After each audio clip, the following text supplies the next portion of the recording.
வாழ்க வளமுடன். அருகுண சீரமைப்பில் கடும் பற்றை எவ்வாறு ஈகையாக மாற்றலாம் என்பதை இந்த வீடியோவில் விளக்கமாக பார்க்கலாம். கடும் பற்று ஈகையாக மாறட்டும். எந்த ஒரு விஷயத்திலையும் கடுமையான பற்று என்பது தேவையில்லை. அதாவது எல்லாருக்கும் சாப்பாடு தேவைதான். ஆனா அந்த சாப்பாட்டுல ஒரு மிகப்பெரிய பற்று வைக்கிறாங்க பாருங்களேன், அதுதான் அவர்களுக்கு சில துன்பங்களை விளைவிக்கிறது. எல்லாரும் பசிக்கு சாப்பிடணும், சாப்பிடும் போது நல்ல ருசியா டேஸ்டா சாப்பிடணுன்றது உண்மைதான். அதுல மாற்று கருத்துலாம் கிடையாது. ஆனா இது இல்லைன்னா என்னால சாப்பிட முடியாது, ச்சே என்ன இது சாப்பாடு, இதெல்லாம் ஒரு சாப்பாடா அப்படின்னு நினைச்சுக்கிட்டு சாப்பிட்றாங்க இல்லைங்களா, அவங்க தான் கடுமையான பற்று வச்சிருக்கிறாங்கன்னு அர்த்தம். ஏன்னா அந்த ஒரு குறிப்பிட்ட சாப்பாடு இல்லாத அவங்களால சாப்பாடு சாப்பிட்ட மாதிரியே இருக்காதுன்றாங்க. ஆனா சாப்பாட்டுல என்ன தேவைன்னா சுவைகள் தான் தேவை. 6 சுவையும் கலந்து சாப்பிடணும்னு சொல்லியிருக்காங்க. ஆனா ஒரு சில பேர் ஒரு குறிப்பிட்ட சுவையோ, ஒரு இனிப்பையோ இல்ல காரத்தையோ அதிகமா சாப்பிடுற பழக்கம் நம்ம கிட்ட நிறைய பேர்ட்ட இருக்கு. அந்த மாதிரி ஒரு குறிப்பிட்ட சுவையில அதிகமான கவனத்தை செலுத்தும் போது பற்றுகள் அதிகமா இருக்கு. இப்ப இந்த கடும் பற்று அப்படின்னா என்னன்னா, ஒரு விஷயம் நல்லா ஒட்டிட்டு இருக்குன்னு வச்சுங்களேன், கடுமையான பற்று இருக்குன்னா நல்லா ஒட்டிட்டு இருக்கு. அப்ப என்ன, அதுல இருந்து அது எடுக்கிறது ரொம்ப ரொம்ப கஷ்டம்.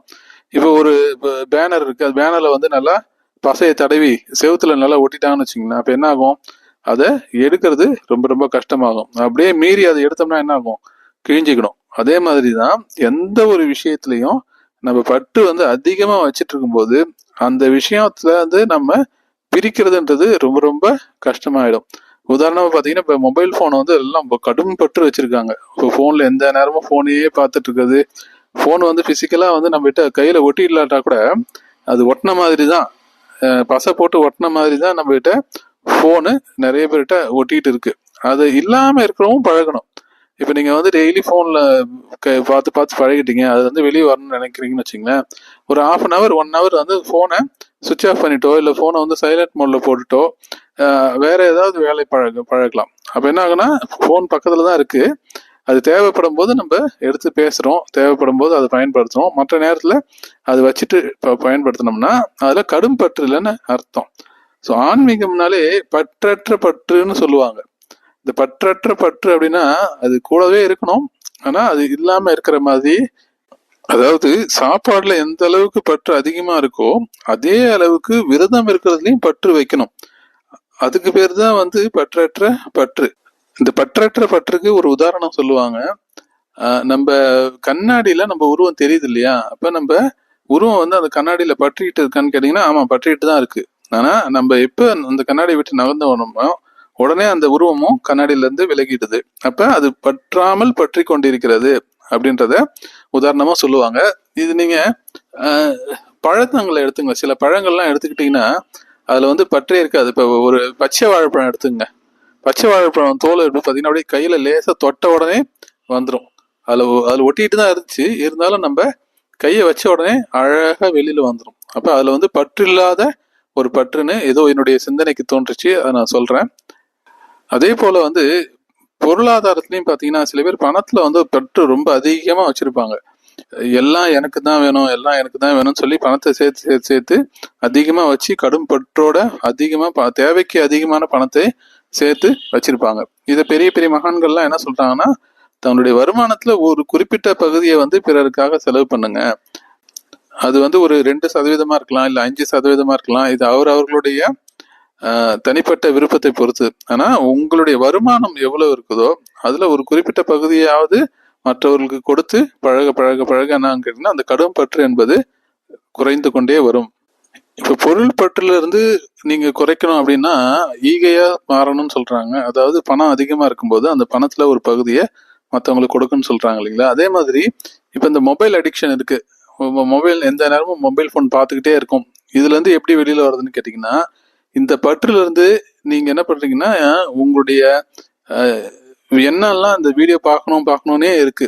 ஸோ அதை எப்படி ஆப்போசிட்டா மாறலாம்னு கேட்டீங்கன்னா, நீங்க சில யூஸ்ஃபுல்லான கண்டென்ட்டை கிரியேட் பண்ணி யூடியூப்லயோ இல்ல சோசியல் மீடியாவில போஸ்ட் பண்ணுங்க. இப்போ அந்த கண்டென்ட் கிரியேட் பண்றதுக்கு நீங்க ஒரு நேரத்தை செலவழிச்சு உங்களுடைய டைம் அண்ட் எனர்ஜியை செலவழிக்கிறீங்க இல்லையா? அப்ப நீங்க ஒரு உபயோகமான ஒரு விஷயத்த செஞ்ச மாதிரி உங்களுக்கு ஒரு மன திருப்தி வரும். இதுவும் ஒரு வகையில ஈகை தான். ஏன்னா நம்மளுக்கு எது அதிகமா இருக்குன்னு நம்ம ஃபீல் பண்றோமோ நம்ம கிட்ட, அதை மற்றவங்களுக்கு கொடுக்கறது தான் ஈகை.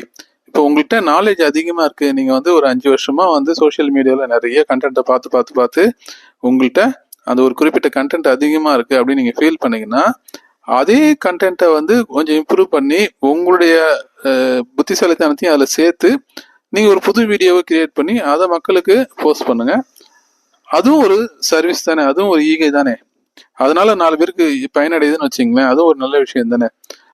இப்போ கிட்டத்தட்ட நான் வந்து அந்த வேலையை தான் பண்ணிட்டு இருக்கேன். ஒரு காலத்துல என்ன பண்ணுவேன்னா, ரொம்ப ஃபோனுக்கு அடிக்ஷனாக இருந்துச்சு. சரி, இந்த ஃபோன் அடிக்ஷன்லேருந்து எப்படி வெளியே வரலன்னு யோசிக்கும் போது, சரி நம்மளும் கொஞ்சம் கண்டென்ட்லாம் கிரியேட் பண்ணி போடலாம் அப்படின்னு நினைக்கும் போது, இது எத்தனை பேர் பார்க்குறாங்க அப்படின்றத விட இது எனக்கு ஒரு செல்ஃப் சாட்டிஸ்ஃபேக்ஷன்.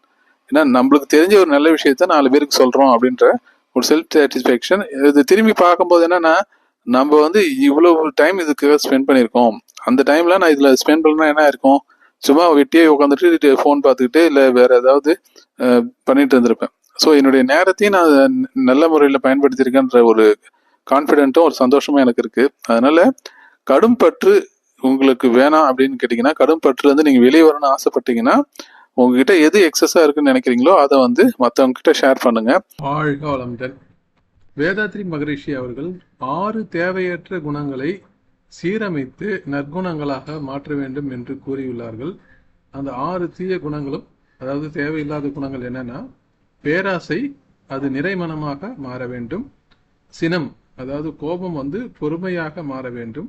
மற்றும் கடும் பற்று, அது வந்து ஈகையாக மாற வேண்டும்.